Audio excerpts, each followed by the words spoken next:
ليبلوكم أيكم أحسن عملا وهو العزيز الغفور. الصلاة والسلام على نبينا محمد وعلى آله وصحبه أجمعين. Amma ba'du. Kata-kata penghormatan yang sama-sama kita hormati Bapak Kepala Sekolah, Ibu Bapak Majelis Guru, keluarga ahli bait, dan teman-teman sekalian. Hadirin semuanya, ajal merupakan suatu ketentuan dari Allah Subhanahu wa Ta'ala. Kita tidak dapat mengira kapan ajal itu datang, cepat maupun lambat, tua ataupun muda, karena kita semua akan menemui Sang Penciptanya. Wahai saudara-saudariku, saudara kita telah berpulang ke rahmatullah sesuai dengan janjiannya kepada Allah Subhanahu wa Ta'ala. Lalu bagaimana dengan orang tua dan keluarganya? Ketahuilah, apabila seorang anak yang belum balik meninggal dunia, itu merupakan karunia yang luar biasa dari Allah Subhanahu wa Ta'ala. Mengapa demikian? Ketika Rasulullah Shallallahu Alaihi Wasallam keluar dari masjid meramas pakaian seorang sahabatnya dengan sangat keras hingga sahabat tersebut kaget.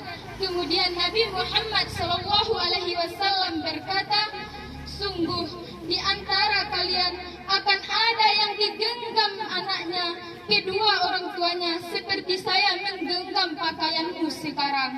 Kemudian mereka bersama-sama dimasukkan ke dalam surganya Allah Subhanahu wa Ta'ala. Makanya jika ada kedua orang tuanya diambil buah hatinya, terkadang dalam pandangan dunia itu rasanya sangat menyedihkan sekali. Akan tetapi ketahuilah, anak tersebut yang meninggal sebelum balik merupakan celengan bagi kedua orang tuanya di akhirat kelak. Sampai tiba masanya, anak-anak tersebut menarik malaikat, menyuruh untuk membukakan pintu dan menarik kedua orang tuanya ikut bersamanya di dalam surganya Allah. Masya Allah, tabarakallah. Wahai teman-temanku, teman kita yang meninggal sebelum balik sudah jelas tempatnya di sisi Allah Subhanahu wa Ta'ala, karena beliau telah merasakan 3 perkara, yaitu beliau telah berjumpa dengan malaikat maut, beliau telah merasakan sakaratul maut, dan beliau telah mendapatkan husnul khotimah.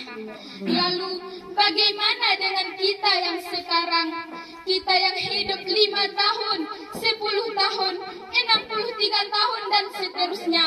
Amalan apa yang telah kita berbuat yang dapat menjamin diri kita di hadapan Allah Subhanahu wa Ta'ala? Ketahuilah, ada orang yang di dalam kubur meminta hidup 1 hari tidak bisa, 1 jam pun tidak bisa, bahkan hanya 1 detik. Apa yang ingin dia lakukan? Ia ingin bersedekah, karena bersedekah dapat meringankan azab kubur, karena bersedekah dapat melapangkan alam kubur, dan karena bersedekah dapat meringankan sakaratul maut. Ketahuilah, sampai di sinilah pidato yang dapat saya sampaikan. Saya minta maaf atas segala kesalahan. Wabillahi taufiq wal hidayah. Assalamualaikum warahmatullahi wabarakatuh.